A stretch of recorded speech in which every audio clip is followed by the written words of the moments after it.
Love you, pare. Biboy Bibo!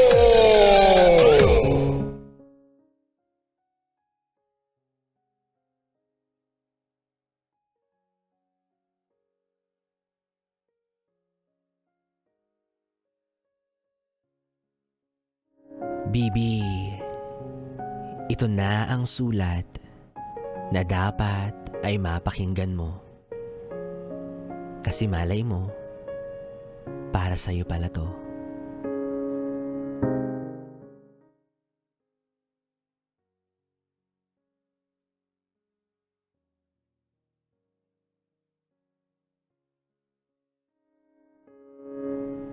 To my Nanay Zen. Buong buhay ko, akala ko mayaman tayo. Akala ko hindi ka naghihirap. Akala ko puro ka lang pasarap. Pero lahat pala ay kasalungat. Pero gayon pa man, maraming salamat dahil halos buong buhay mo ay nagtatrabaho ka para iparamdam sa amin na hindi tayo mahirap.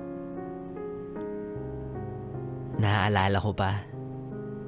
Ang saya ko noon kasi kahit hindi kita laging nakikita nung bata ako, ay hindi ka nagkulang para lang hindi namin maramdaman na malayo ka. Hindi ka naman OFW na kailangang mag-ipon ng libu-libong pera para lang makauwi ng bahay at sa mga mahal sa buhay. Pero minsan ka lang umuwi galing Maynila dahil kinukuha mo lahat ng overtime para may extra kang perang kikitain na ipapadala mo sa amin. Alam mo, Nay, hangang-hanga ako sa'yo dahil sa loob ng 40 years, mag-isa ka lang sa Maynila. Pero dahil bata pa lang kami, akala ko noong mga panahon na yun, mayaman ka. Dahil bilang isang batang nasa probinsya, hindi namin masyadong nararanasan na magkakapatid ang kumain madalas sa mga fast food. O hindi naman kaya pumunta sa mall kahit man lang mamasyal-masyal tuwing gusto namin. At ikaw, bilang katabi mo lang ang mga mamahaling mall sa Maynila, buong akala ko mayaman ka kasi kahit anong oras nakakain mo yung mga pagkain na gusto mong kainin. Nakakapasyal-pasyal, nakakapamili ng kung ano-ano. Tapos, uuwi ka sa Cavite ng maraming pasalubong. Talo pa ang balikbayan box dahil lahat kaming magkakapatid merong bagong laruan o hindi naman kaya branded na mga damit. Sino ba naman ang mag-aakalang naghihirap ka pala ng mga panahon na yon, di ba? Tuwing araw ng balik eskwela, kapag malapit ng magpasukan tuwing June, noong high school at elementary kami, talagang sinisikap mong mabilihan kaming lahat ng mga bagong school supplies. Imagine, 6 kaming magkakapatid at lahat yun na-provide mo sa amin. At sa pag-aaral naman, never mo kaming pressure magkakapatid na maging honor student. Proud ka sa amin pag may pinapakita kami sa'yo ng mga small achievements. Dun palang masaya ka na. Kahit nga hindi kami maka-85 pataas sa report card, proud ka na. Naaalala mo ba yung pangako mo na basta magka 95 lang ako na average ay bibilihan mo ako ng gulong na may bag o ng bag na may gulong? Kasi yun naman talaga yung dream bag ko. Pero 88 lang yung kinaya kong grade.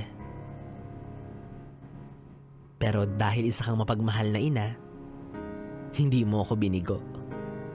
Binilihan mo pa rin ako ng pangarap kong bag. Kaya first day of school, sobrang naka-organize na yung mga gamit ko. Sobrang excited ako dahil finally may bag na ako na pang malakasan na daig ko pa yung top 1 ng class namin. At naaalala mo din ba yung sobrang nagtampo ako sa'yo kasi ayaw mo akong isali sa Girl Scout dahil wala tayong pera. Pero gustong gusto ko dahil lang nandun yung mga kaibigan ko. Naaalala ko yung araw na yon. Walang paapaalam. Kahit grade 3 pa lang ako, umalis ako ng bahay papuntang school. Masama ang loob. Pero nagulat na lang ako. Exactly 10 a.m. Sumunod ka sa akin. Dala-dala ang isang Girl Scout uniform at pirma sa aking waiver. Nakaipit din sa sobrang inabot mo sa akin ang 250 pesos na registration fee. Tuwang-tuwa ako nun. Sobrang excited. Nakapila na ang lahat tapos ako, galit pa rin sa'yo kasi sabi ko bakit pinatagal mo pa? Hindi kita pinapansin sa school noon kasi nahihiya ako sa itsura mo dahil mukha kang lola. Kahit na yung totoo, nanay naman kita. Pasensya ka na ma. Ngayon lang ako natatauhan sa mga hirap at sakripisyo mo kasi akala ko nga madali lang ang mabuhay sa mundo. Pero ngayon naiintindihan na kita na hindi tayo mayaman. Pero sisikapin mong kumita ng pera para lang hindi maging mahirap ang ating pamilya. Sa ngayon, napagtapos mo na halos lahat kaming magkakapatid. At kahit ngayong retired ka na, sinusuportahan mo pa rin ako kasi dito ako masaya at dito ako magaling. Ngayon, ako naman ang nasa Maynila at ikaw ang nasa Cavite. Palaisipan kung paano mo nagawa lahat ng yun.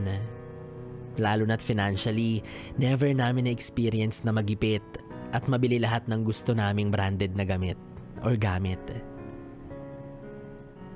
Kaya bilib na bilib ako sa'yo. Kasi na-provide mo ang lahat. Kahit na mahirap. Mahal na mahal kita. Sana habang umaakit ako sa mga pangarap ko, nandyan ka pa. Sana manatili kang malakas. Huwag kang mag-alala. Babawi ako sa'yo. Bibilihin ko din lahat ng gusto mo katulad kung paano mo ginawa sa amin noong mga bata pa kami. Pasensya ka na sa mga pagkukulang ko noon. Pasensya ka na kung hindi pa kita naiintindihan. Pasensya ka na kung hindi ko masabi yung mga problema ko sa'yo kasi ayaw kong nag-aalala ka. Nagmana ako sa'yo. Strong, independent din ang anak mo. At gagawin ang lahat para sa pamilya. Huwag kang mag-alala ma. Ngayon lang to. Ilang kembot na lang, kakain ka na ulit sa mga masasarap na kainan. Ipaparanas ko rin sa'yo na hindi tayo mahirap. At bibilihan kita ng mga mamahaling gamit, lalo na tuwing may espesyal na okasyon. Thank you sa'yo palagi. Mahal kita. Isa kang ulirang babae at ina.